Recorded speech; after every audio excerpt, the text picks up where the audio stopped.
las causas humanitarias, que forma parte de nuestro ideario filantrópico y humanista.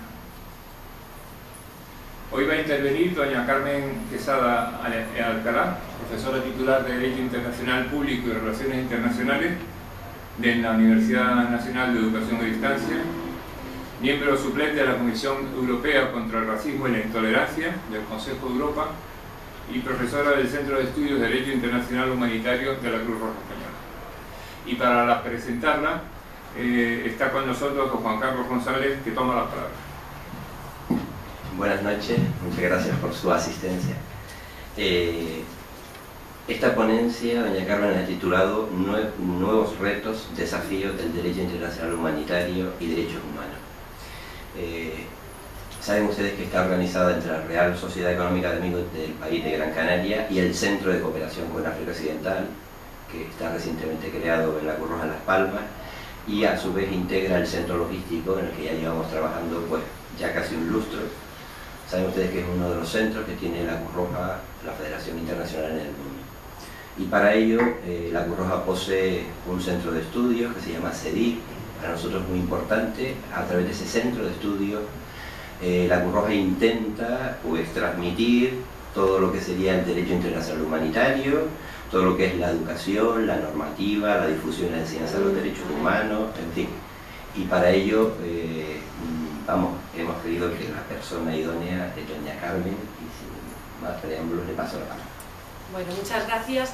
Yo, si me lo permiten, me voy a levantar. Si no me escuchan con la voz melodiosa que tengo, me lo dicen, pero yo creo que no voy a necesitar el micrófono. Quería agradecer a la Real Sociedad Económica y al Centro de Coordinación y al Centro Logístico por la invitación, que me permite estar aquí, y quería agradeceros a todos vosotros, voy a tutear por estar aquí. Y como me dijo un amigo mío, si tienen un pinganillo no te mosquees. O sea que bueno, soy consciente de la realidad. Dicho esto, voy a intentar hacer una pequeña reflexión sobre nuevos retos que plantea el derecho internacional humanitario y los derechos humanos, y me gustaría luego abrir un poquito el debate, porque sé que vosotros sois personas preparadas y que ya estáis al tanto de estos nuevos retos que se plantean. Con todo, me gustaría empezar por una pequeña introducción. Soy jurista, lo siento, hablando de normas, a ver si tenemos normas que regulan los conflictos o no, a veces parece que no. Y vamos a hacer una pequeña introducción a las normas para luego fijarnos en las caras de los protagonistas. En la segunda parte de la presentación yo he utilizado muchas fotos porque las víctimas son los verdaderos protagonistas de lo que estamos trabajando hoy. Y yo creo que con esto nos tenemos que quedar. Bueno, a ver, espera. No funciona. Bueno, veremos las caras si funciona la presentación de PowerPoint, pero yo creo que en algún momento va a funcionar. Quería comenzar hablando de la distinción entre el derecho internacional humanitario y los derechos humanos. Y para empezar, me gustaría hablar de algo que hablaba justamente con el presidente, que es el tema de lo que se llamaba el derecho de la guerra. Parece que Hugo Brocio ya en el siglo XVII nos hablaba del derecho de la guerra y del derecho de la paz. Hay un derecho de la guerra, hay un derecho de la paz. Esta distinción, bueno, vamos a tener unas complicaciones técnicas. Esta distinción, la verdad es que ahora, actualmente, no está operativa. Porque ahora no podemos hablar del derecho de la guerra y el derecho de la paz. ¿Cuándo se aplican los derechos humanos? ¿Se aplican en los conflictos armados o no se aplican? ¿Se aplican los derechos humanos en los conflictos armados? ¿O se aplica el derecho internacional humanitario? ¿O se aplican ambos? Más problemas con los que nos enfrentamos. ¿Qué ocurre en los conflictos armados en los cuales hay terrorismo? ¿Qué normativa se le aplica a los terroristas? Estamos asistiendo en los últimos tiempos a un rebrote del terrorismo islamista radical, y en los últimos días vemos cómo avanza el terrorismo islamista radical en Irak. ¿Qué se les aplica a estos terroristas? ¿Tienen derecho a que se les apliquen los derechos humanos? ¿Es derecho de la guerra? ¿Es derecho de la paz? ¿Qué situación tenemos en Irak? ¿Es un conflicto armado? ¿No es un conflicto armado? ¿Es un país que está ocupado por otro? ¿No es un país que está ocupado por otro? La indefinición impera ahora. Por eso es muy importante que intentemos, por lo menos los juristas y las personas que estamos involucrados en este tema, que intentemos hacer una pequeña definición. Y la verdad es que si empezamos por los derechos humanos en principio se aplican a toda persona en tiempo de paz. Bueno, si tenemos los derechos humanos que se aplican a toda persona en tiempo de paz, con esta distinción diremos, pues el derecho humanitario se aplicará a toda persona en tiempo de conflicto. Porque ya no podemos hablar de guerras, desgraciadamente.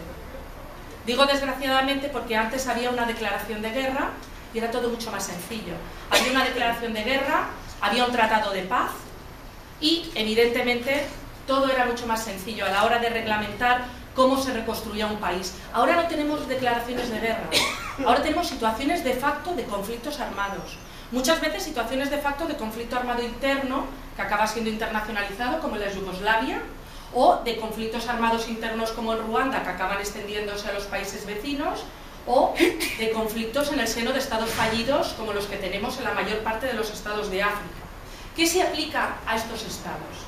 Pues no podemos hablar del derecho de la guerra ya, podemos hablar del derecho internacional humanitario. Y de hecho, y no os preocupéis, no me voy a centrar mucho más en la teoría, distinguimos entre el jus ad bellum y el jus in bello. El jus ad bellum es el que regula cómo un Estado puede intervenir en otro, cómo puede un Estado atacar a otro, cómo se regula el uso de la fuerza. Ejemplo, invasión de Irak a Kuwait en los años 90 o la invasión de Estados Unidos a Irak en el 2003, en ambos casos constitutiva de un crimen de agresión, tal cual, de manual. Pero de eso se encarga el jus ad bellum. En cambio, el jus in bello es el que, o derecho internacional humanitario, es el que limita el sufrimiento de las víctimas. Nosotros vamos a hablar de nuevos retos de los derechos humanos y de nuevos retos del derecho internacional humanitario. En derechos humanos lo tenemos más claro. Los nuevos retos, ¿cuáles son? Los derechos económicos, sociales y culturales. Ya que están sufriendo muchas limitaciones en Europa Occidental. Evidentemente en África y en otros países siguen siendo un reto los derechos civiles y políticos. En cambio, en los conflictos armados, las antiguas guerras, conflictos armados internacionales internos, los retos pasan por la protección de las víctimas. No porque no existan normas, sino porque no se aplican. Yo trabajo muy activamente con militares y lo cierto es, ahora por ejemplo, es que en la universidad se llaman discípulos, pero a mí esta terminología me parece un poco antigua. Bueno, una de las personas a las que le dirijo la tesis doctoral es un militar que, bueno, se presentó al CICR, a una plaza que salía del CICR, del Comité Internacional de la Cruz Roja, del que luego hablaré, en Irak, y está realizando difusión de derecho internacional humanitario en Irak. Fijaos.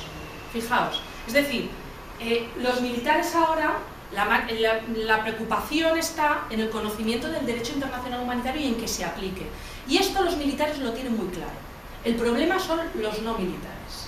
Porque, como he dicho antes, en los conflictos armados actuales no está clara la distinción. De repente, la población civil se alza y toma las armas, de repente se reclutan a niños soldados, de repente se desmovilizan combatientes y se reintegran en la sociedad. ¿Cómo manejamos todo esto? El problema no es la inexistencia de normas, el problema es la aplicación y el conocimiento de estas normas. Y el conocimiento de estas normas no por los militares, el conocimiento de estas normas por población civil, por estos grupos paramilitares, por terroristas, por esta línea difusa que vamos a encontrar después. Por lo tanto, el derecho internacional humanitario tiene por objeto protección de las víctimas y tiene por objeto también regular los métodos y medios de combate. ¿Dónde se aplica? Pues en los conflictos armados, sean internos o sean internacionales. Bueno, ¿qué tienen en común el derecho humanitario y los derechos humanos? Tenemos clara la distinción. Derechos humanos, tiempo de paz. Derecho internacional humanitario, tiempo de conflicto armado, interno o internacional. Pues la similitud está clara, que ambos están destinados a proteger ¿a quién? A la persona humana, al ser humano. Y ambos tienen los mismos principios: inviolabilidad, no discriminación, seguridad. Y ambos interaccionan de una manera muy interesante. Para los juristas esto es muy interesante, porque os voy a poner uno de los ejemplos que constituye el gran reto. A los terroristas, ¿qué se les aplica? ¿Derecho humanitario o derechos humanos? A los terroristas en Irak ahora mismo, ¿Qué normativa se le aplicaría? ¿El derecho internacional humanitario o el derecho internacional de los derechos humanos? Derecho internacional de los derechos humanos en principio. ¿Por qué? Porque son combatientes.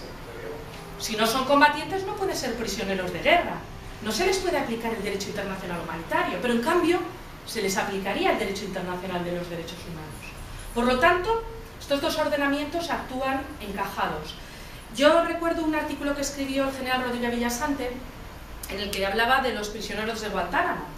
El problema que se planteaba con los prisioneros de Guantánamo era el siguiente: si estos son terroristas y no han sido combatientes, no son prisioneros de guerra, por lo tanto no se les reconocen los derechos del prisionero de guerra.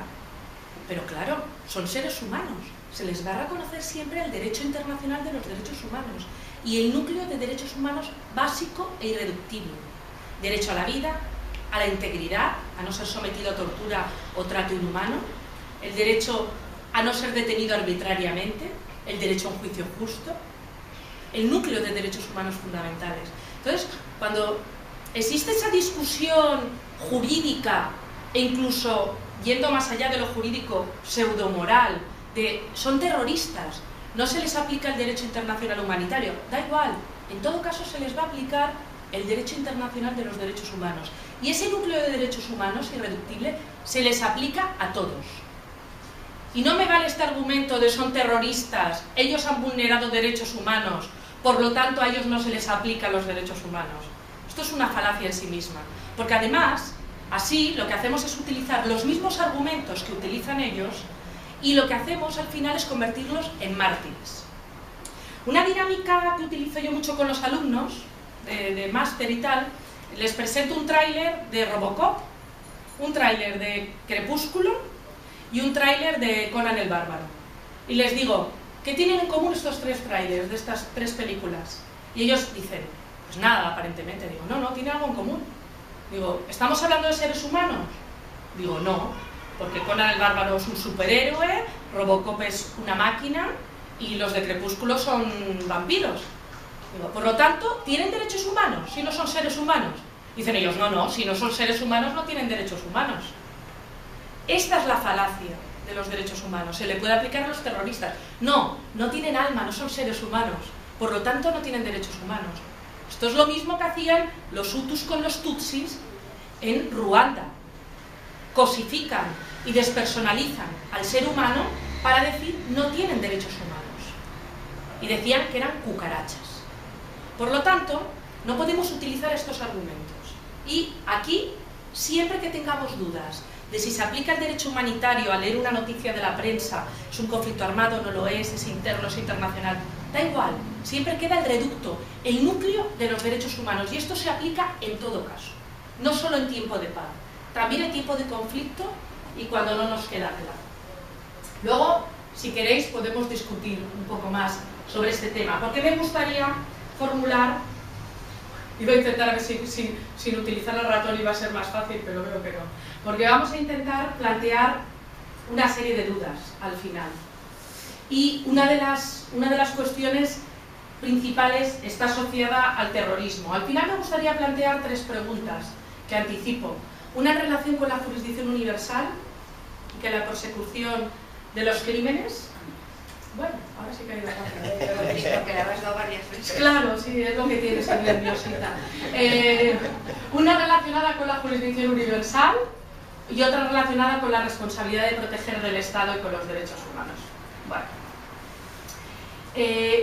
Hemos dicho, por tanto, que el derecho internacional humanitario y los derechos humanos tienen como finalidad proteger al ser humano. Hemos dicho que interactúan y que ante las dudas siempre vamos a aplicar los derechos humanos. Vamos ahora a hablar de una serie de retos que plantea el derecho internacional humanitario para acabar formulando las preguntas a las que me he referido al principio. Siempre me gusta utilizar una frase de Marco Tulio Cicerón porque dice algo que quizás estaba en uso en aquella época, pero no ahora. Es que las leyes guardan silencio cuando suenan las armas. Esto no es cierto, en absoluto. Las leyes no guardan silencio, las leyes están activas y son plenamente aplicables. Vamos a ver qué normativa aplicaríamos, por tanto, en los conflictos armados. Claro que existen leyes, lo que llamamos tratados internacionales. Los tratados internacionales solo se aplican a los estados que han dicho sí a los tratados, pero es que da la casualidad que los convenios de Ginebra, a los que ahora me referiré, están ratificados prácticamente por toda la comunidad internacional. ¿De acuerdo? Tenemos los 4 convenios de Ginebra, los 2 primeros paramilitares, en tierra o en el mar.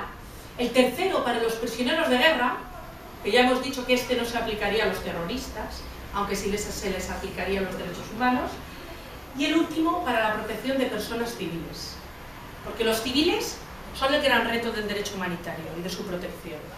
Tenemos un convenio para la protección de bienes culturales. A nadie se nos escapa lo importante que es proteger los bienes culturales en conflictos armados, y tenemos el caso de Afganistán y otros conflictos donde se ocasionan pérdidas que son irreparables para la memoria. Yo sé que la Real Sociedad Económica trabaja muchos temas de memoria histórica, de temas históricos. Lo importante que es para la memoria de un país el que se destruyan sus bienes culturales, es que se destruyan sus bibliotecas. Pues tenemos un convenio también, y por supuesto tenemos un convenio un protocolo para la protección de los niños soldado, y 2 protocolos adicionales, uno para conflictos armados internos internacionales, el tercero que creó un nuevo símbolo que es el cristal rojo. El cristal rojo para la Cruz Roja, ya no tenemos solo Cruz Roja y Media Luna Roja, sino cristal rojo, para intentar, este protocolo se adoptó en el año 2005, para intentar quitar todo tipo de simbología posiblemente religiosa que podrían atribuir algunas facciones en los conflictos a esa Cruz Roja o esa Media Luna Roja, porque no se nos escapa que el tema religioso subyace a algunos conflictos, y en este sentido el movimiento internacional de la Cruz Roja tiene que tener mucho cuidado con la utilización de sus emblemas distintivos. Y tenemos el protocolo sobre los niños soldados, al que he mencionado antes, y el Estatuto de Roma de la Corte Penal Internacional. La Corte Penal Internacional es este tribunal con sede en La Haya, que puede juzgar a cualquier responsable de crímenes de guerra, de crímenes contra la humanidad y de genocidio de cualquier parte del mundo. Yo me he dedicado gran parte de mi vida a trabajar sobre la Corte, porque mi tesis doctoral, ya en el 2003, versó sobre este tema, y luego he trabajado en la práctica en grupos de trabajo de Naciones Unidas. Y es una de las grandes novedades del derecho internacional humanitario y de los derechos humanos de los últimos años. Una institución que puede juzgar a cualquier criminal. Desgraciadamente parece que solo hay criminales en África, porque se está ocupando de República Democrática del Congo, y el señor Lubanga, de Joseph Kony, todos africanos, de cinco acusados de Uganda, de Kenia. Está investigando otras situaciones, y de hecho, por ejemplo, en Colombia, que hoy venía una entrevista muy interesante al presidente de Colombia sobre el falso dilema justicia y paz. En Colombia los enjuiciamientos nacionales se han activado mucho más desde que la Corte amenazó con investigar la situación de Colombia. Es decir, también tiene un efecto positivo en que haya enjuiciamientos a nivel nacional de responsables de crímenes de guerra, crímenes contra la humanidad y genocidio. Y tenemos también con normas consuetudinarias, la costumbre internacional, que en derecho internacional es tremendamente importante, porque aquí no depende de haber ratificado ningún tratado, se aplica a los estados, a todos los estados que la practican. Por lo tanto, normas tenemos muchas, el problema es, como decía anteriormente, su aplicación. Y su aplicación, el problema de la aplicación es el desconocimiento y el tipo de conflictos con el que nos encontramos ahora. Dos conflictos con los que nos encontramos son conflictos que he dicho antes muy difusos, tremendamente difusos, porque como decía antes, las guerras han cambiado. ¿Quién se encargaría un poco de supervisar que se están cumpliendo los convenios de Ginebra? ¿Quién se encargaría de visitar a los detenidos? ¿Quién se encargaría a los internados civiles, a los prisioneros de guerra y a los internados civiles?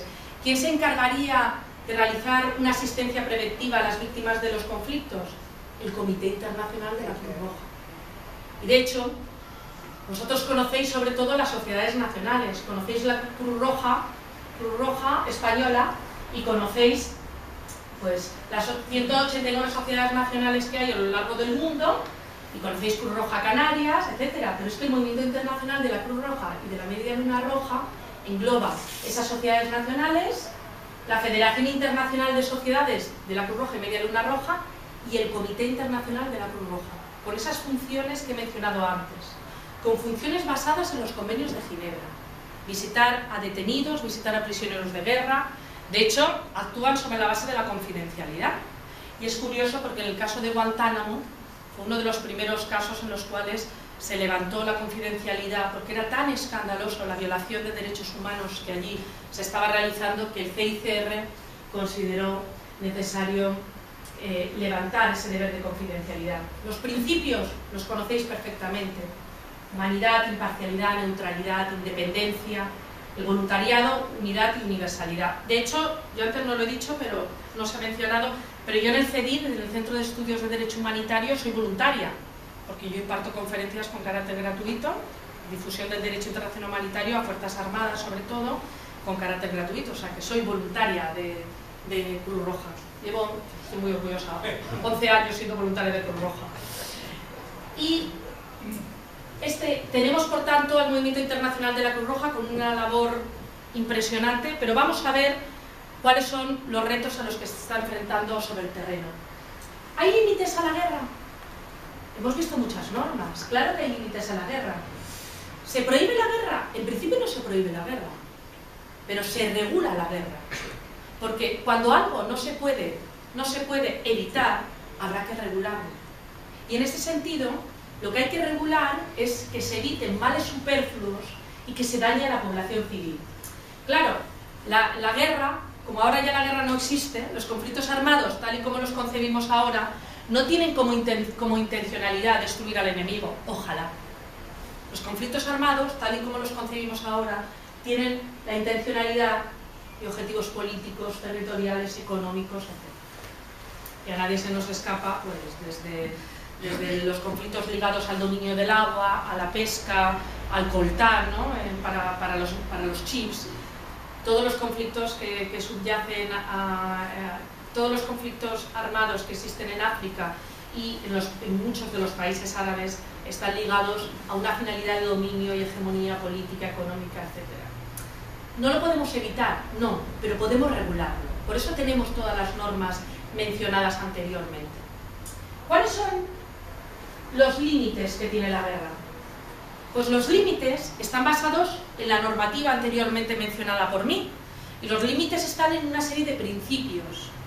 Primer principio, el de distinción. Tenemos que distinguir objetivos militares y civiles. Problema: ¿cómo distinguimos objetivos militares y civiles? ¿Cómo distinguimos si en un hospital...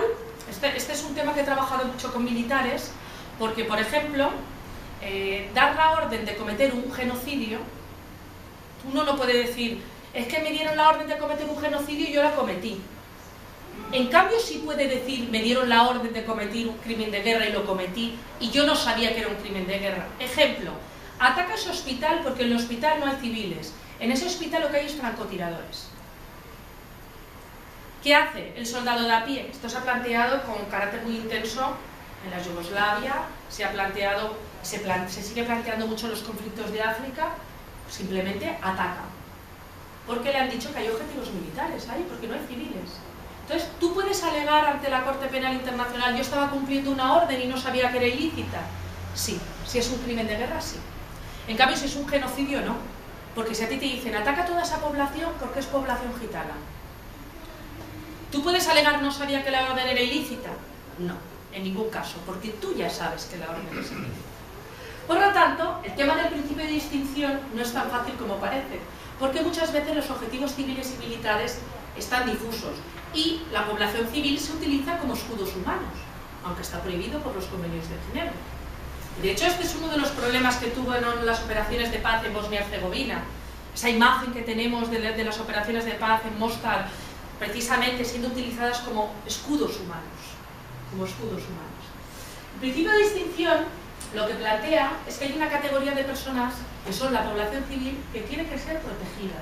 Heridos, enfermos, náufragos, los prisioneros de guerra, que es los combatientes que pasan a ser detenidos, ya cambiante estatuto y la población civil. Hay que distinguirlos. Y en este sentido, la población civil tiene que ser tratada siempre con un principio básico, el de humanidad. El principio básico de humanidad. Esto es fundamental. Otro problema que se plantea es que en los conflictos armados internos tampoco existen prisioneros de guerra. ¿Y qué hacemos con esos detenidos en los conflictos armados internos? Pues habrá que tratarlos con humanidad. Habrá que aplicar siempre, artículo 3 común a los convenios de Ginebra, lo que se llama el principio de humanidad y los derechos humanos irreductibles. Bueno, vamos a hablar ahora de las víctimas y de los retos del derecho humanitario y vamos a ponerles caras. Vamos a ponerles caras a esta población civil, a la persona que tiene que ser especialmente protegida, a los nacionales de territorios ocupados. Y territorios ocupados, la ocupación existe mientras existe de facto. Lo digo para las dudas que existen sobre si en Irak existe ocupación o no. La ocupación se determina cuando la potencia ocupante sigue estando allí, y eso es ocupación. Es una cuestión jurídica que se regula por una cuestión de facto. Cuando se está presente, hay ocupación. Porque aquí se plantean dudas, no, ya se han retirado, no se han retirado. Mientras sigan estando presentes, hay ocupación. Esto es una cuestión jurídica que se regula por una cuestión de facto. Personas que tienen que ser especialmente protegidas, las detenidas por el enemigo, las personas heridas y enfermas, personal sanitario, los niños, las mujeres, los periodistas, en los conflictos armados tanto internos como internacionales, y tenemos en España un caso dramático, el caso de Couso, y además ahora con el tema de la reforma de la jurisdicción universal se plantean tremendas injusticias, como archivar determinados casos en los que efectivamente hay crímenes de guerra, o archivar determinados casos en los que hay crímenes que dan lugar a jurisdicción universal. Luego lo diré. Sobre la jurisdicción universal puede haber muchas dudas, pero de lo que no hay duda es de que los crímenes de guerra dan lugar a jurisdicción universal. Está recogido en los convenios de Ginebra, los protocolos adicionales, y de esto no hay ninguna duda. Y esto es así para todos los estados de la comunidad internacional. Regulemos a nivel interno lo que regulemos. Esta es la realidad. Nos encontramos, por tanto, con estas caras que te he mencionado antes, y el problema se plantea por el tipo de conflictos. ¿Cuánta población civil moría en las guerras anteriormente? En la Primera Guerra Mundial, un 10% de población civil frente a un 90% de militares. En la Segunda Guerra Mundial, 50-50, 50-50. En los conflictos actuales, 90% de civiles frente al 10% de militares. Por lo tanto, los retos del derecho internacional humanitario están claros. ¿Por qué? Porque nos encontramos con que antes las guerras las llevaban a cabo fuerzas armadas profesionales. Ahora no. Ahora tenemos compañías de seguridad privada, como el Blackwater en Irak, y el problema de la regulación de qué hacen estas compañías de seguridad privadas. La privatización de las guerras es uno de los grandes temas. De hecho, yo estuve colaborando con el grupo de trabajo sobre que regula a los mercenarios en Naciones Unidas. Estuve colaborando, coordinando un grupo de expertos en España, y la verdad es que no son mercenarios los miembros de las compañías de seguridad privada, pero ¿qué normativa se le aplica? Y como no está claro la normativa que se le aplica, tampoco está claro si un miembro de una compañía de seguridad privada realiza un ataque contra población civil en un conflicto armado, como ha ocurrido ya. ¿Hay jurisdicción universal porque es un crimen de guerra? No es combatiente. ¿O sí es combatiente? Es decir, están en un limbo jurídico que plantea problemas de hondo calado, y por eso Naciones Unidas está intentando regular las compañías de seguridad privada. Pero es que, aparte de las compañías de seguridad privada, pues tenemos, pues eso, niños soldado, población civil, como he dicho antes, que deja de serlo porque se alza con las armas y luego otra vez se desmoviliza. ¿Qué se le aplica a esta población? Es decir, ojalá, yo siempre lo digo, ojalá los conflictos armados siguieran existiendo en manos de las Fuerzas Armadas. Ojalá, ojalá. Pero desgraciadamente no es así. Y se plantean problemas no solo de facto de la protección de la población civil, sino también problemas jurídicos. ¿Y qué hacemos con los grupos paramilitares también? ¿Qué hacemos con los grupos paramilitares? ¿Qué se les aplica a los grupos paramilitares? ¿El derecho internacional humanitario? ¿Son combatientes? ¿No son combatientes? Claro, se plantean problemas muy importantes y todo esto al final redunda en perjuicio de las víctimas. Y ahora tenemos además que los conflictos armados actuales proporcionan un número de refugiados y desplazados increíble. Estaba escuchando, justamente con el conflicto de Irak ahora, se prevé un número de desplazados en breve ingente. Es decir, una cantidad ingente de desplazados internos y refugiados, con el avance del terrorismo islamista, suní y con los conflictos que están existiendo. Por lo tanto, el tipo de conflictos que tenemos ahora plantea muchos mayores problemas que los que se planteaban anteriormente. Ahora además, lo que he dicho, hay conflictos armados internos mayoritariamente con ataques a población civil, pero tenemos otro fenómeno. ¿Qué ocurre cuando acaba un conflicto y tenemos violencia a pequeña escala? Afganistán. Bueno, esto de violencia a pequeña escala es para verlo. O Irak, que hablando con este discípulo mío que está ahora destinado en Irak, él me decía, es que no es a pequeña escala. Eso me lo decía hace unos meses, cuando vino a defender su trabajo fin de máster. Es que la violencia en Irak no es una violencia a pequeña escala post-conflicto. Ya lo veréis dentro de unos meses. Claro, no se equivocaba, evidentemente, no se equivocaba. Pero también aquí se plantean problemas de protección de la población civil. Por lo tanto, ¿cuáles son los nuevos retos a los que nos enfrentamos? He empezado por el terrorismo y he acabado por el terrorismo.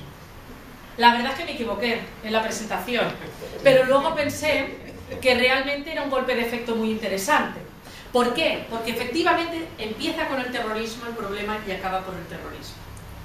Y en los conflictos que tenemos ahora circulando, que están, además conflictos de larga data, como los que existen en África, en muchos países, se han mezclado con elementos terroristas, en los cuales ya la protección de la población civil va siendo cada vez más complicada. Tenemos terrorismo, empezamos con él y acabamos con él. Tenemos las nuevas tecnologías. ¿Qué ocurre con los drones? ¿Qué ocurre con la ciberguerra? Se están construyendo ya robots para que luchen en las guerras. ¿Qué se les va a aplicar a los robots? ¿Van a ser combatientes? ¿Los vamos a poder tener como prisioneros de guerra?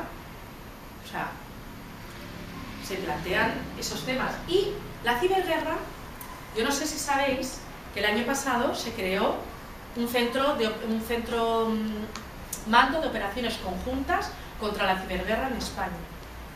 Porque el mayor problema, el mayor reto que existe actualmente son los ataques cibernéticos. Y de hecho, mañana con la toma de posesión del nuevo rey, que una vez más Cruz Roja me impide estar en un momento histórico, porque yo vivo en Madrid, por donde pasa el nuevo rey, y no puedo verlo. La otra vez fue con la boda del Príncipe y Leticia, que estaba en Costa de Marfil dando un curso a promotores de derechos humanos. Bueno, pues una vez más, estaban asustados y habían puesto en marcha todo el engranaje del centro de operaciones, del mando conjunto de operaciones, por el tema de un ataque cibernético, ojo, porque se puede colapsar una ciudad entera en un momento histórico, aparte de que había francotiradores en varios de los tejados de Madrid ya practicando, o sea, no practicando disparando, estaban ya apostados. Es decir, los nuevos retos del derecho internacional humanitario no creo que se puedan solucionar con los convenios de Ginebra, con los protocolos adicionales. Vamos a tener que seguir evolucionando mucho y ahí Cruz Roja, Movimiento Internacional de la Cruz Roja y de la Media Luna Roja, tiene mucho que decir en este sentido. Y nos encontramos con el tema de la ciberguerra y el tema de los drones, efectivamente. Nos encontramos con las ocupaciones, como he mencionado, con el tema de ocupaciones fácticas, como la de Israel en Palestina, o con el tema de la ocupación estadounidense en Irak. Ahora creo que van a volver a tener que ocupar.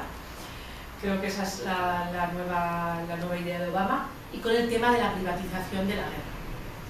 ¿Qué vamos a hacer con esas compañías de seguridad privada, con el Blackwater y todas esas compañías que además hay una regulación muy intensa en el mundo anglosajón, que siempre van por delante del sistema romano-germánico, es así, en el ámbito jurídico, pero nosotros también tenemos que hacer un esfuerzo de regulación. Y me consta que hay iniciativas en este sentido.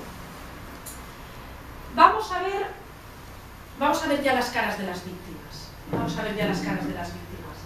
Porque todas estas víctimas, de las que vamos a ver las caras, merecen ser protegidas conforme a la normativa antes mencionada, porque la normativa existe. Pero, ¿qué ocurre con las víctimas? Pues está ocurriendo lo siguiente. Niños y niñas. Primer juicio de la Corte Penal Internacional.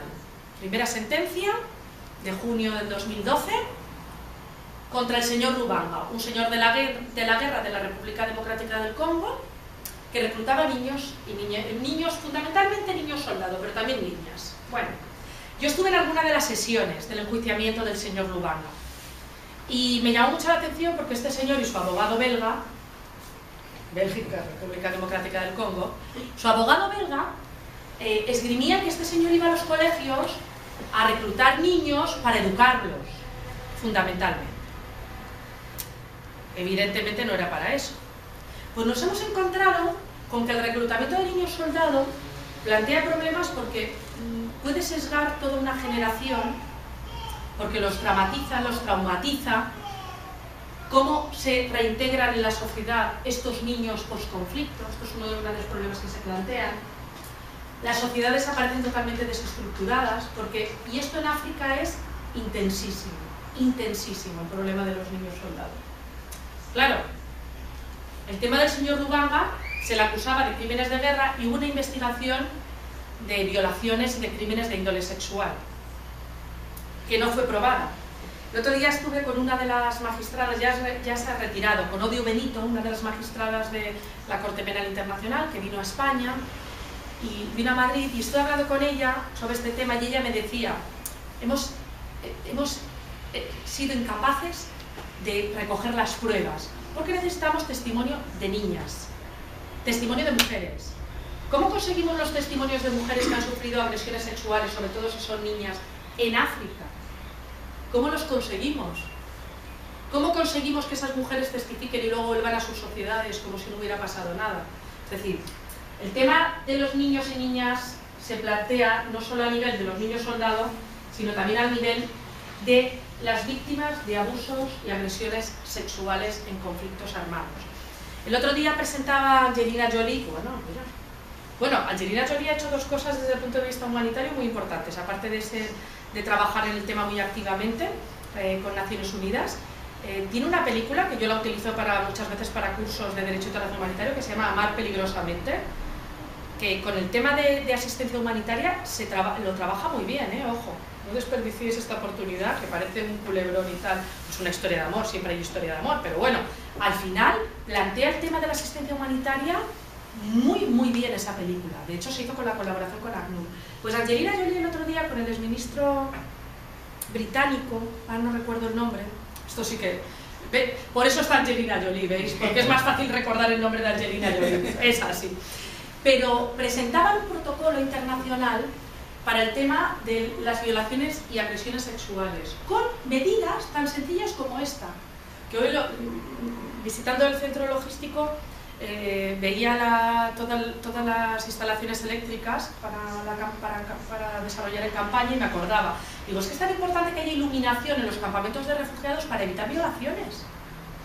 Fijaos, una medida tan simple como esta. O es importante que la ayuda humanitaria, cuando se delega también en la prestación de actores locales, es decir, de los propios africanos, que la presten también mujeres, porque muchas veces hay hombres que prestan dicha asistencia a cambio de favores sexuales, y esto está ocurriendo de facto. Entonces, con medidas tan sencillas como estas se podrían evitar muchos de los abusos sexuales que están ocurriendo actualmente. Y este protocolo internacional, si al final se adopta, será importantísimo. Pues encontrar pruebas de violaciones, de agresiones sexuales en los conflictos fundamentalmente africanos está siendo dificilísimo. De hecho, en el caso del señor Lubanga no solo no se pudieron demostrar las acusaciones de agresiones sexuales, cuando esto es uno de los métodos que se utiliza también para el reclutamiento de niñas soldado. Se las viola, se les somete a todo tipo de vejaciones, porque al fin también se las cosifica y se les quita totalmente la capacidad de razonar, igual como se les droga, para que evidentemente puedan combatir con el odio en los conflictos. no solo no se pudo demostrar, sino que además tuvimos el problema de los intermediarios. Conseguir pruebas fiables a través de intermediarios que eran los que hablaban los idiomas africanos en África. Un problema con los intermediarios imposible, porque muchas veces conseguían testigos falsos para conseguir dinero. Y los que habéis trabajado en el contexto africano sabéis de qué estoy hablando. Es decir, para este tipo de temas se están encontrando, la justicia internacional se está encontrando con serios obstáculos. Más víctimas, las mujeres solas y los menores no acompañados. A veces el problema de los conflictos armados y los retos del derecho internacional humanitario no es tan solo frente a las mujeres que sufren las consecuencias directas de un ataque armado, sino también las consecuencias indirectas, y esta es una de las consecuencias indirectas. Por eso hay unos principios rectores que inspiran también cómo se deben tratar a las personas desplazadas, las mujeres solas y los menores no acompañados. Y el tema de la búsqueda de familiares de desaparecidos. En algún trabajo que hemos hecho de Cruz Roja a nivel europeo, recuerdo la delegada bosnia, ¿no?, que contaba cómo Cruz Roja había participado muy intensamente en el tema de las búsquedas de desaparecidos en la guerra de la Yugoslavia. Algo dramático, porque al final el tema de las desapariciones forzadas cuenta con el problema de que la familia nunca acaba de tener a la víctima, pero nunca acaba de saber qué ha ocurrido. Y eso es un sufrimiento intensísimo. Por eso la labor del Movimiento Internacional de la Cruz Roja, en concreto del CICR, a este respecto, es fundamental. Los refugiados y desplazados, ahí con colaboración también del Alto Comisionado de Naciones Unidas para los Refugiados. Y me gusta mucho este chiste de Forges, que como no leeréis la letra porque no sois superhéroes, desde allí seguro que no lo veis, le pregunta a un funcionario ahí del registro, ¿Estado? Y dice ella, atemorizada, angustiada, desesperada, amargada, sufriente, acongojada, aterrada, horripilada, impotente, indefensa. Y dice, perdone, pero todo esto no me cabe en la casilla. Y ella dice, pues ponga refugiada. En este sentido, de los detenidos ya he hablado antes con el tema de Guantánamo, y la pregunta ¿es todo esto evitable? ¿Es posible proteger a las víctimas? ¿Es todo esto evitable? Para eso tenemos el derecho internacional humanitario. Para eso tenemos el derecho internacional de los derechos humanos, cuando existan dudas. Porque esto es evitable. Para eso tenemos el principio de humanidad y el principio de solidaridad. E incluso estamos asistiendo a una novedad en el derecho internacional, y aquí quiero plantear el debate abiertamente. Estamos asistiendo a dos novedades, o no novedades, ahora os contaré, que son tremendamente polémicas. La primera, ¿qué pasa cuando el Estado no quiere o no puede proteger? Estas son las niñas de Nigeria.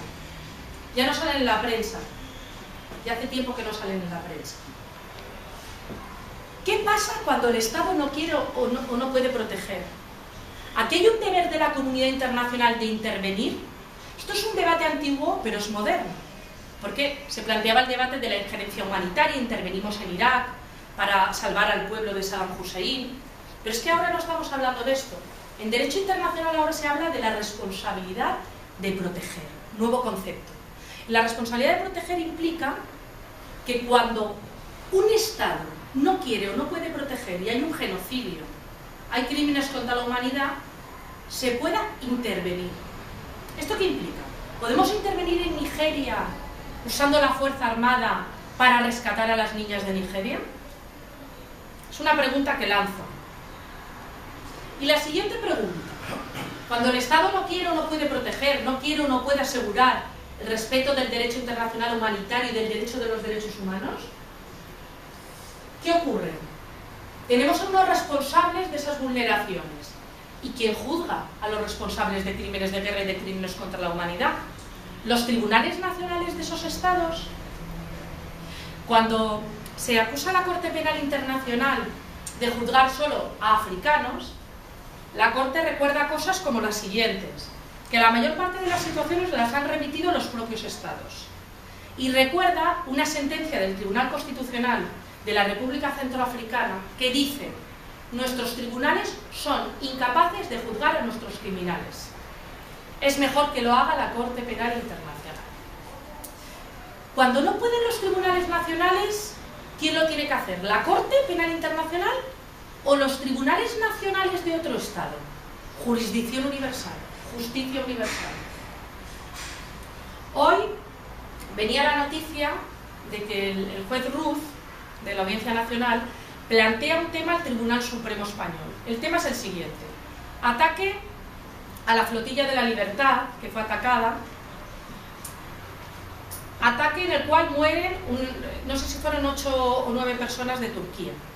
Esa flotilla, además, resulta que uno de los barcos estaba inscrito en el registro turco, pero tenía bandera de las Islas Comores.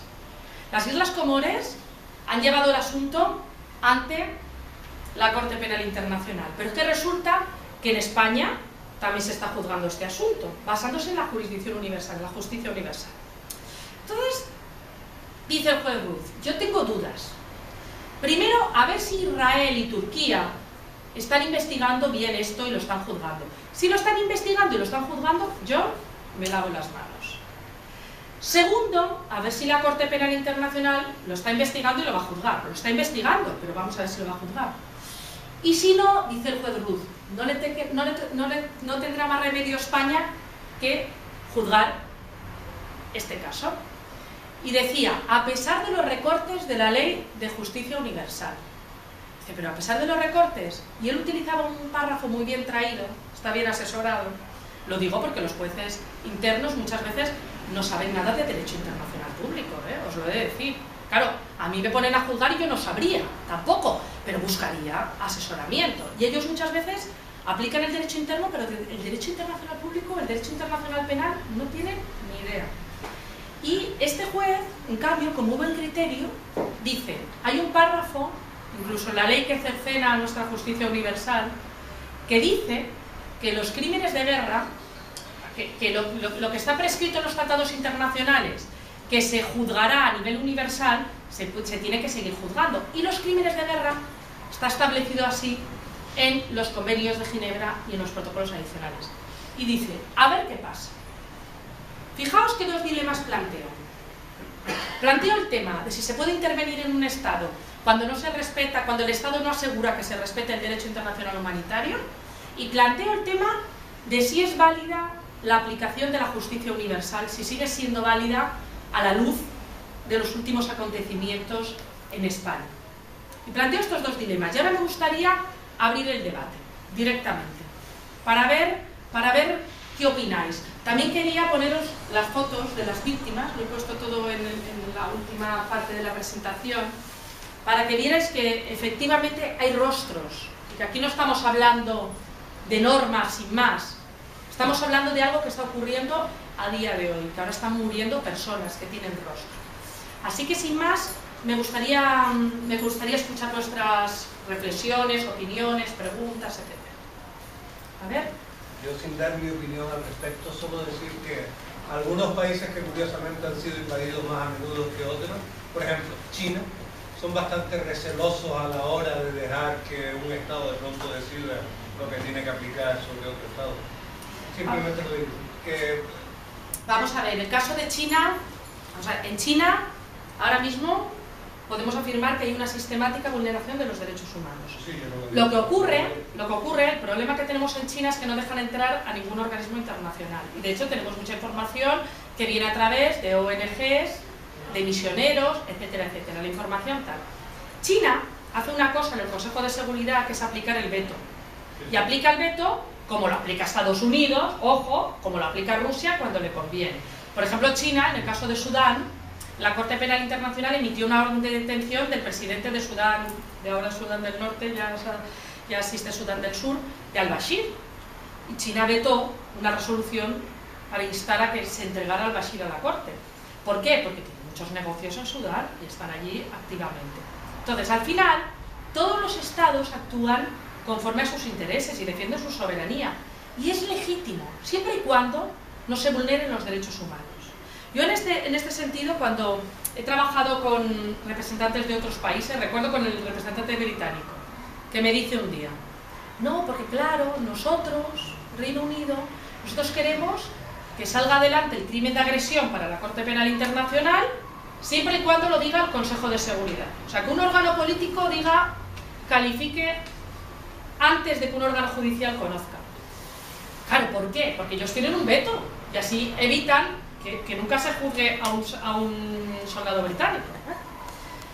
Entonces me dice, ¿qué opina España de esto? Y yo, como soy un poco diplomática y a mí siempre me avisan, Carmen, no metas la pata.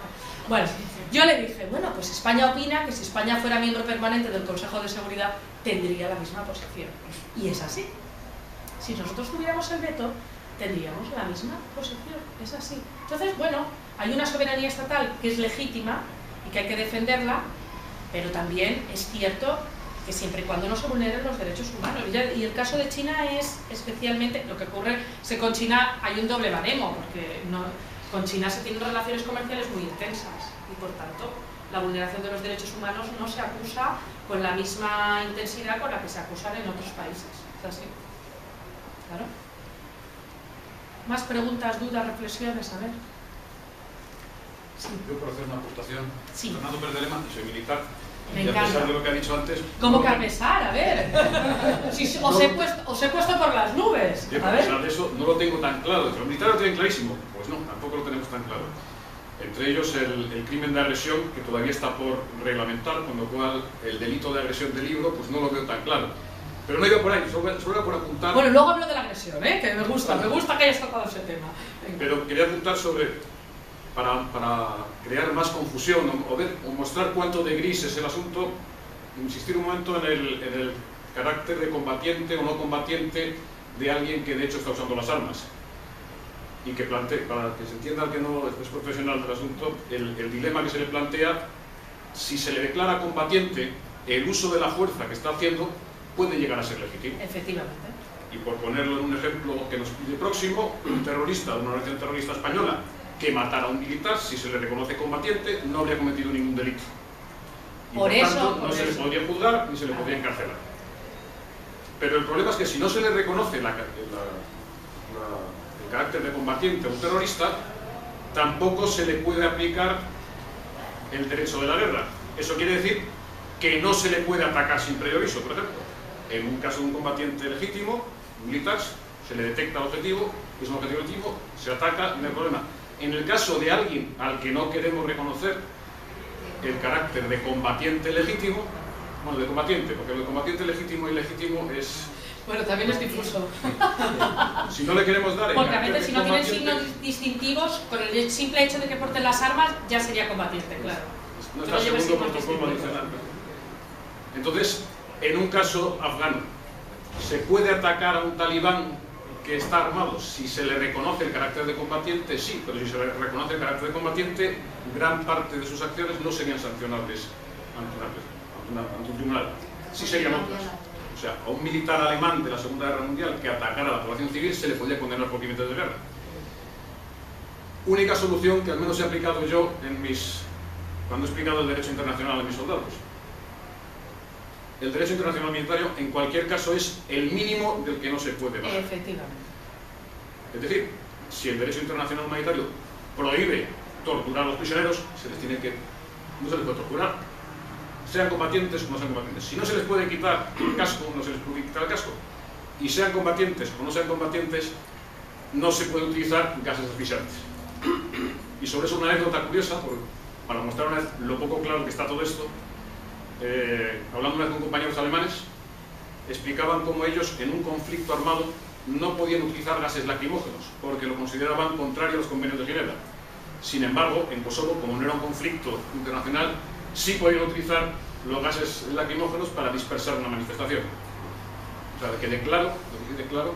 No, sí, pero de hecho, pues me encanta que tengas esa opinión porque yo tengo la misma. Es decir, al final, siendo muy difusos los límites, lo importante es el principio de humanidad. Es decir, tú tienes que tratar al terrorista, aunque no sea combatiente, lo tienes que tratar conforme al principio de humanidad. Y en el fondo, el principio de humanidad implica, aunque no se puede decir así, que se aplica el artículo 3 común a los convenios de Ginebra, aunque no se puede decir así. pero de facto es así. Es el núcleo de derechos humanos irreductible, aunque no sea jurídicamente así. Y me parece que esa es la solución correcta. Lo que pasa es que plantea luego el problema del enjuiciamiento, que es lo que dice, si se le reconoce como combatiente, luego el enjuiciamiento. Pero contra eso, y con este tipo de conflictos que estamos teniendo en la actualidad, es muy difícil ahora mismo luchar. Yo creo que tiene que haber, a veces esto en el CEDID lo discutimos, ¿no? Dicen, no, con el derecho internacional humanitario ya está todo regulado. Yo creo que tenemos que avanzar hacia un nuevo tipo de regulación, en el cual la privatización de la guerra esté incluida y en el cual también está incluido el tema del terrorismo. De hecho, hay un documento muy interesante del CICR sobre el tema del terrorismo, que está en la página web del CICR, en el cual hay un documento divulgativo que dice 10 preguntas sobre el terrorismo y la aplicación del derecho internacional humanitario, que ese es divulgativo. Pero hay otro documento más, y un número de la Revista Internacional de la Cruz Roja, un documento más sólido, que al final lo que te plantea son sobre todo dudas, que es lo que has mencionado. En cuanto al tema de la agresión, vamos a ver. La agresión es legítima, ilegítima. Yo he estado 6 años yendo a un grupo de trabajo de Princeton sobre la definición del crimen de agresión. A efectos del Estatuto de Roma de la Corte Penal Internacional. La agresión es un crimen de líderes, porque la agresión, quien lo ordena es el jefe de Estado o el comandante jefe de las Fuerzas Armadas. Entonces, claro, es un crimen muy delicado. ¿La agresión qué es? Pues nos hemos estado mucho tiempo para definirla y luego se dijo que hasta que no se obtuvieran no sé cuántas ratificaciones en el 2017 no entraría en vigor. Lo digo para la gente que dijo en su momento, no, es que podemos juzgar a Bush por el crimen de agresión en Irak, pues si no estaba definida. Hasta el 2017 además no entra en vigor, sí entra, vamos a ver. Bueno, la agresión de manual, como he dicho antes, es, en principio, si tú atacas un país y luego posteriormente realizas una ocupación, ya sería una agresión, sin más, sin más. Lo que ocurre es que el uso de la fuerza en derecho internacional está permitido solo. Legítima defensa y autorización del Consejo de Seguridad. Esas son las dos excepciones, sistema de seguridad colectiva. Y si no, pues será una agresión. Ahora, ¿el Consejo de Seguridad alguna vez ha dicho que algún acto de un Estado contra otro Estado es agresión? No. Por lo tanto, hasta el Consejo de Seguridad tiene miedo a las palabras. O sea, para mí, como internacionalista, el caso de Irak-Kuwait y el caso de Estados Unidos-Irak, para mí es una agresión. Además, una agresión como la copa de un pino en los dos casos. Ahora, reconozco que a pesar de que ya contamos ahora con una definición, esto plantea límites. Porque ¿qué pasa? ¿Que si Estados Unidos hubiera obtenido la autorización del Consejo de Seguridad para intervenir en Irak, ya no hubiera sido agresión? Pues no, es que no hubiera sido agresión. Entonces, claro, plantea el tema también de la doble moral que hay en Naciones Unidas. Sí. Entonces ya no se puede declarar guerra. Ahora no se declaran las guerras. Pero ya no se puede. Quiero decir, si Estados Unidos hubiera formalmente pasado por el Congreso declarado la guerra a Irak por cualquier motivo, ya no es legal.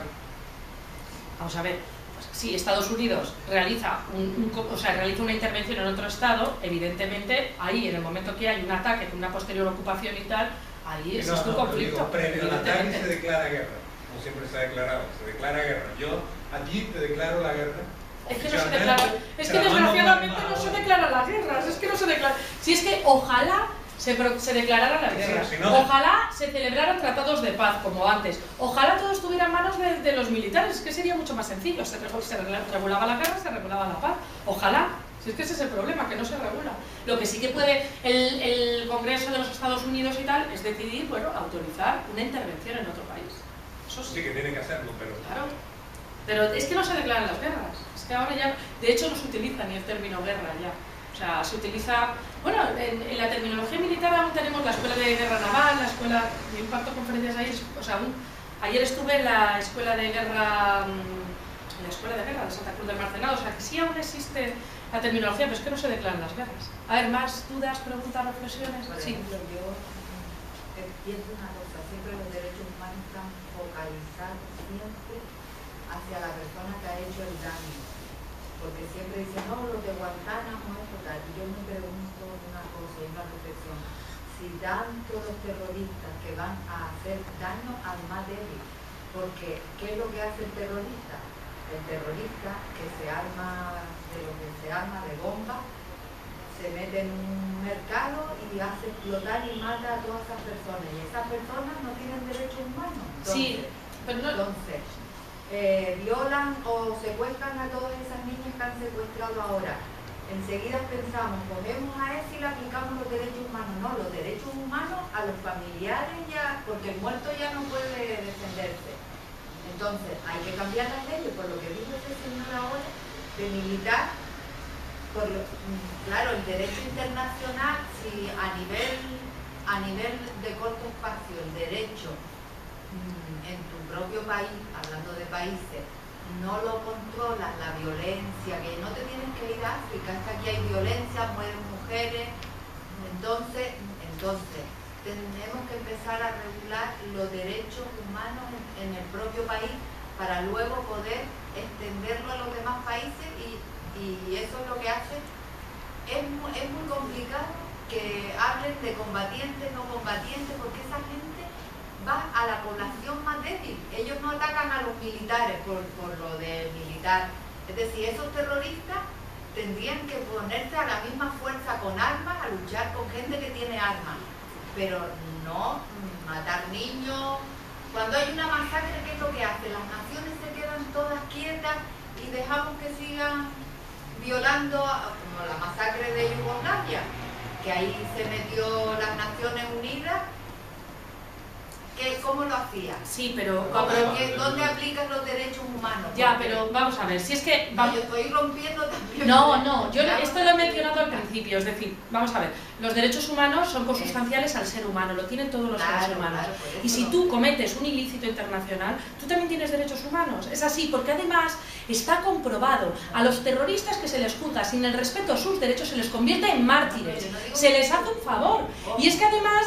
No, nos hacemos un flaco favor nosotros poniéndonos al mismo nivel que los terroristas. No he dicho que los torturen, he dicho que siempre están focalizados hacia la persona que hace mal, que es diferente. No estoy de acuerdo. Habría que cambiar. No estoy de acuerdo. El derecho internacional humanitario y el derecho internacional de los derechos humanos no protege a las víctimas de los conflictos armados. Los derechos humanos protegen a todo ser humano.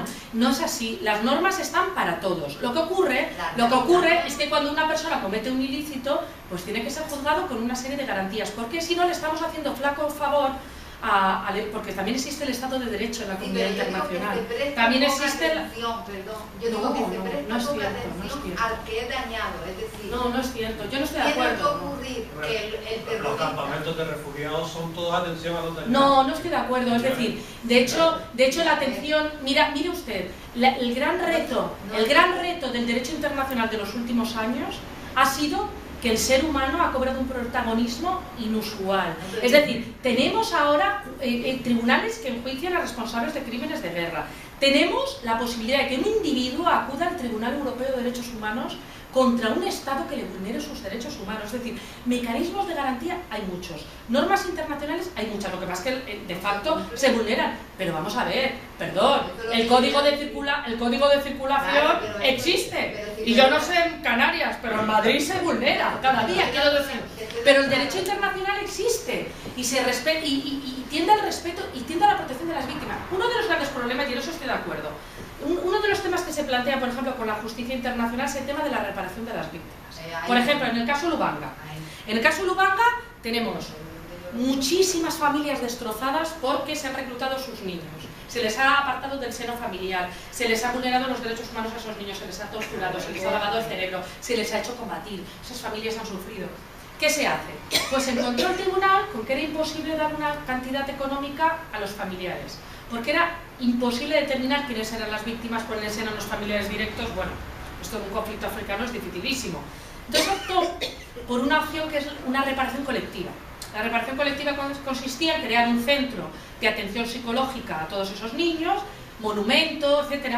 Eso a las víctimas también les ayuda mucho, las reparaciones de tipo colectivo, y les ayuda para su dolor.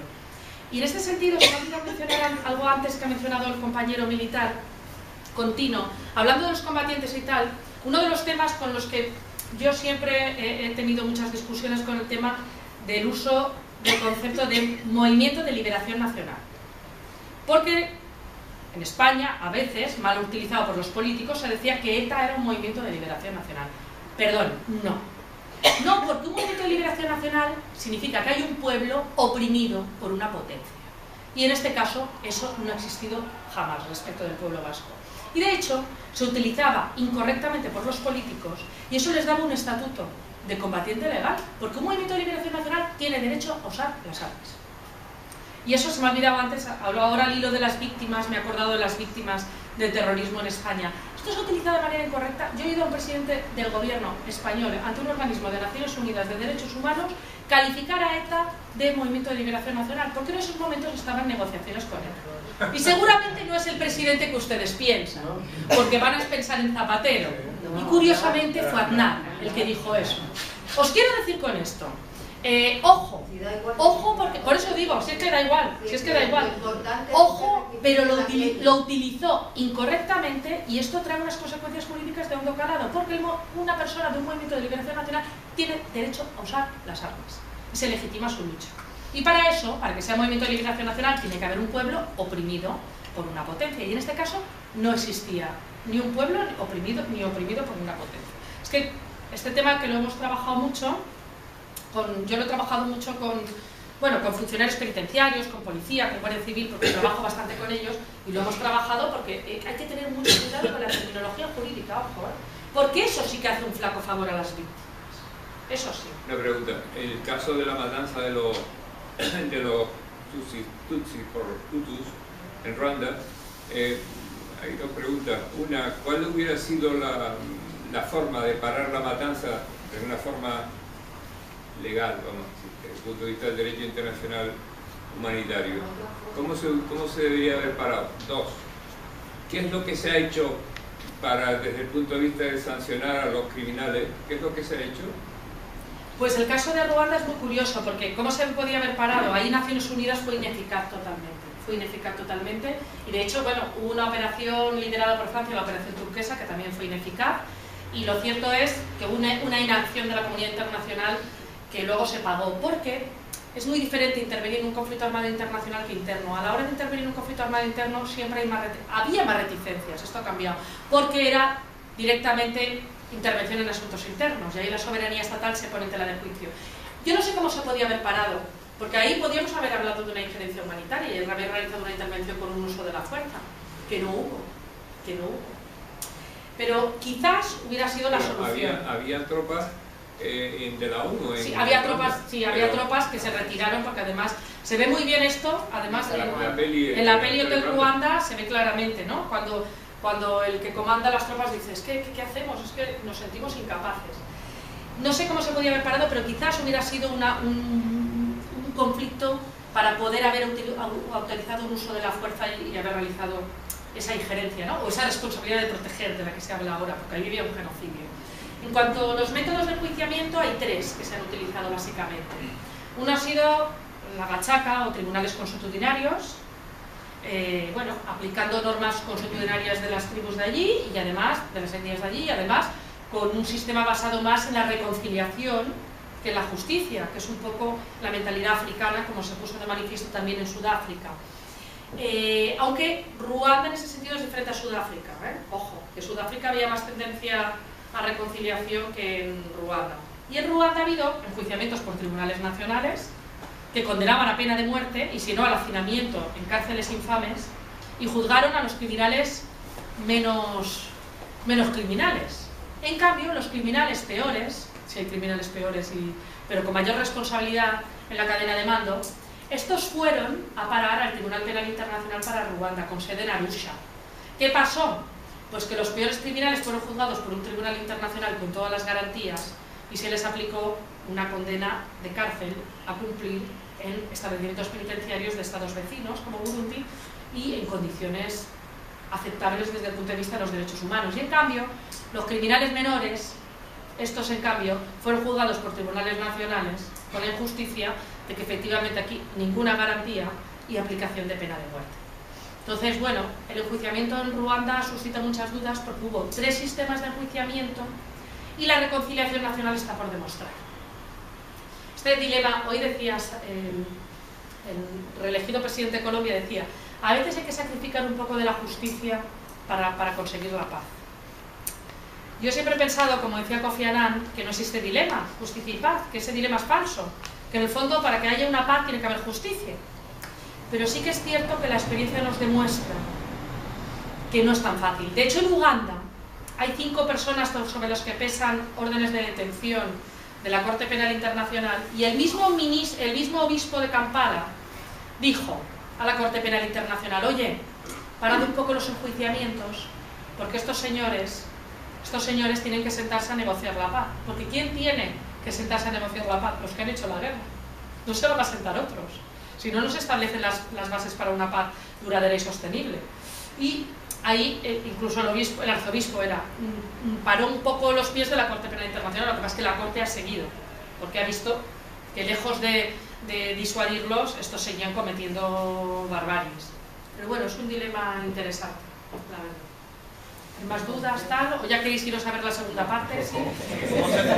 No he visto pinganillos, por cierto, ¿eh? ¿Cómo se consigue voluntarios para ir a impedir otro país que ha hecho una vulneración? Porque tú lo dices tan contenta como, bueno, se ha hecho una vulneración, es obvio, no sé qué. ¿Cómo se consiguen voluntarios? Sí, países voluntarios. A ver, ¿qué país pone a sus soldados propios? Pues esto es muy sencillo. Cuando hay una autorización de la ONU, del Consejo de Seguridad, los estados, la mayor parte de los estados que además contribuyen... Bueno, suele tardar porque hay un veto ahí y muchas veces hay unas reticencias. Mirad, no se ha podido conseguir una intervención en Siria, cosa más dramática que Siria, pero que una vulneración flagrante de los derechos sí, humanos. no se ha podido conseguir, pero voluntarios, los estados, por supuesto, que si hay una autorización del Consejo de Seguridad, y de hecho España ahora va a participar también en la República Centroafricana, y por supuesto que hay estados voluntarios. Muchas veces, ojo, la voluntariedad del Estado está sometida a intereses geoestratégicos y, por ejemplo, no sé si tiene mucho que ver, pero seguramente España también va a la República Centroafricana porque, en fin, hay un rebrote del terrorismo en Mali y en todos los países circundantes que hacen peligrar también la seguridad internacional. Pero vaya, en ese sentido, claro que se consigue voluntario, ya lo sentamos. Lo que llaman terrorismo islamista radical. Y en los últimos días vemos cómo avanza el terrorismo islamista radical en Irak. ¿Qué se les aplica a estos terroristas? ¿Tienen derecho a que se les apliquen los derechos humanos? ¿Es derecho de la guerra? ¿Es derecho de la paz? ¿Qué situación tenemos en Irak? ¿Es un conflicto armado? ¿No es un conflicto armado?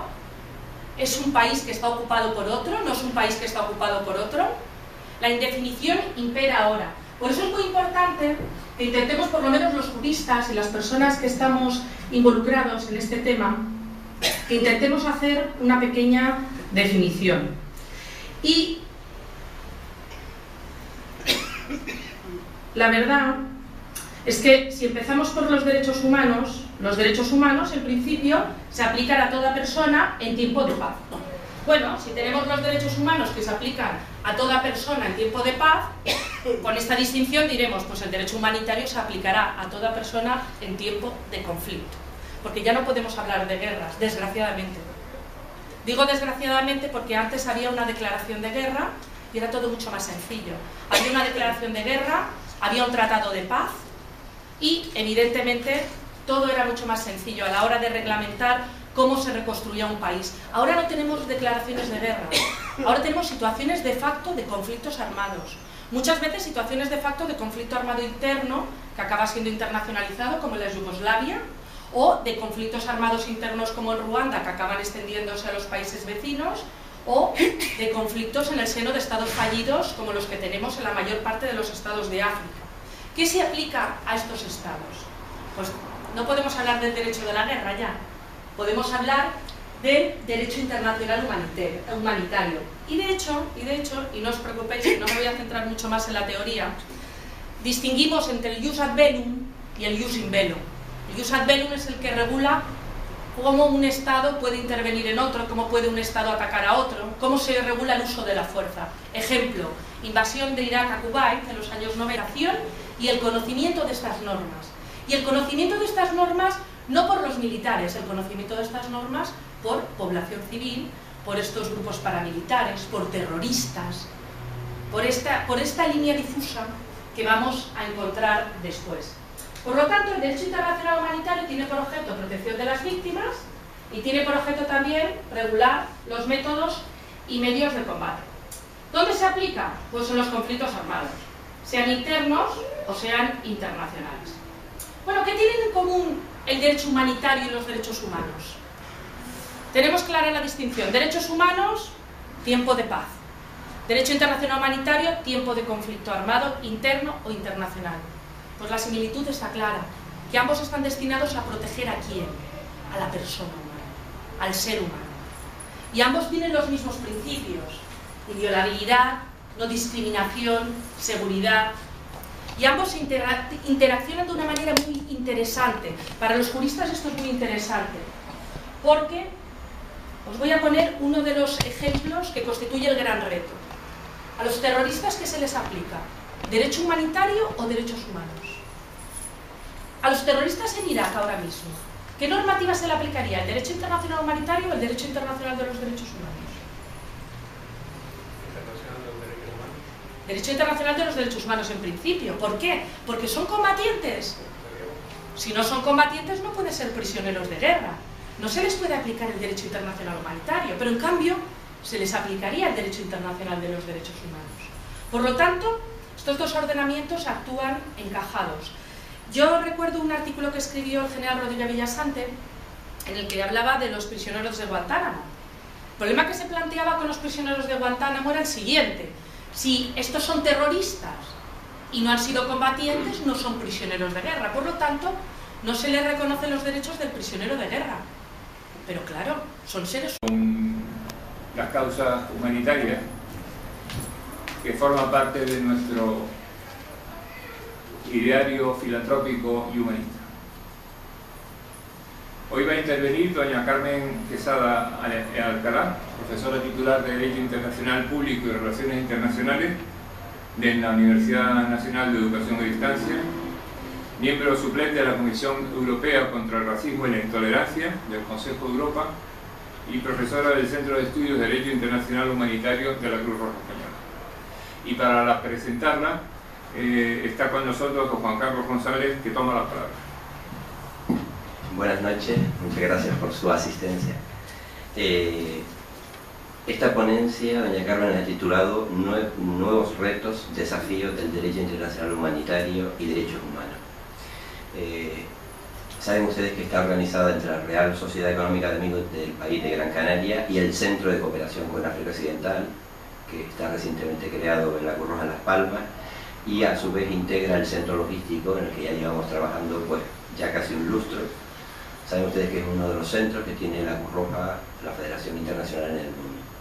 Y para ello la Cruz Roja posee un centro de estudios que se llama CEDIC, para nosotros muy importante. A través de ese centro de estudios la Cruz Roja intenta pues transmitir todo lo que sería el derecho internacional humanitario, todo lo que es la educación, la normativa, la difusión y la enseñanza de los derechos humanos, en fin.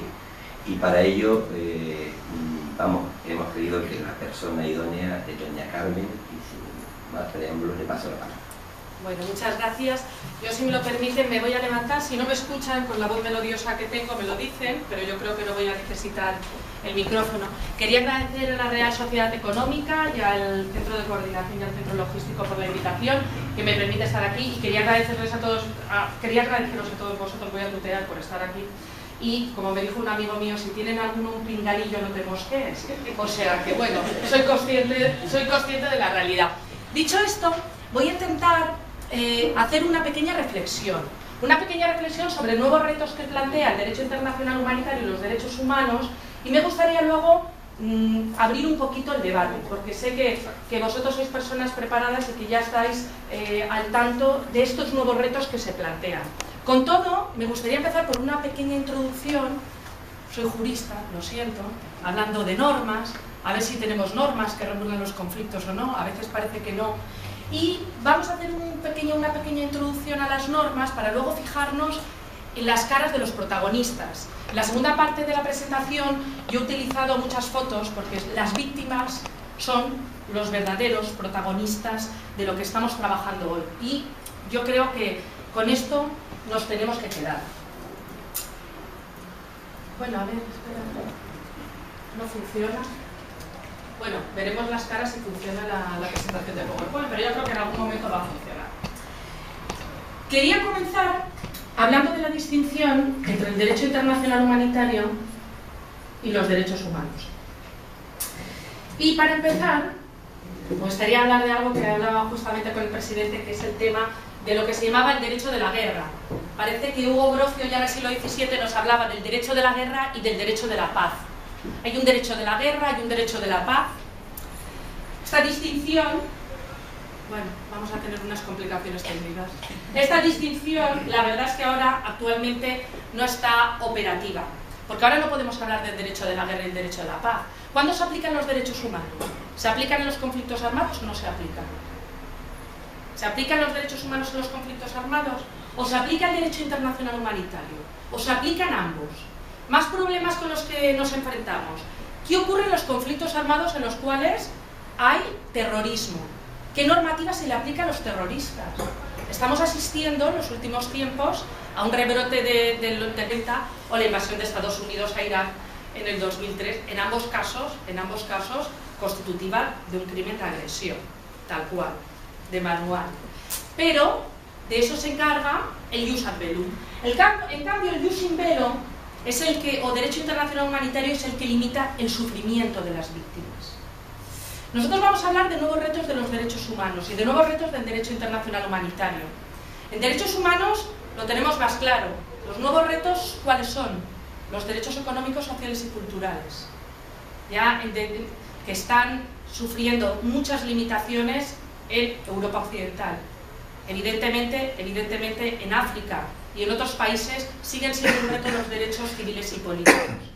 En cambio, en los conflictos armados, las antiguas guerras, conflictos armados internacionales internos, los retos pasan por la protección de las víctimas.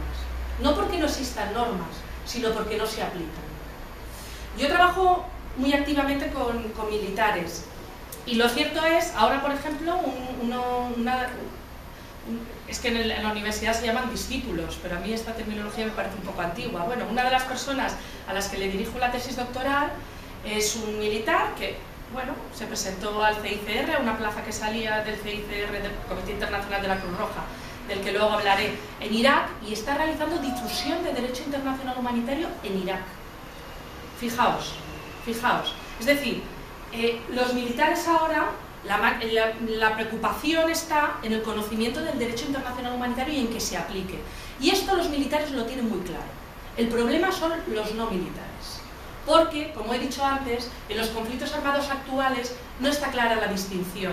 De repente, la población civil se alza y toma las armas, de repente se reclutan a niños soldados, de repente se desmovilizan combatientes y se reintegran en la sociedad. ¿Cómo manejamos todo esto? El problema no es la inexistencia de normas, el problema es la aplicación.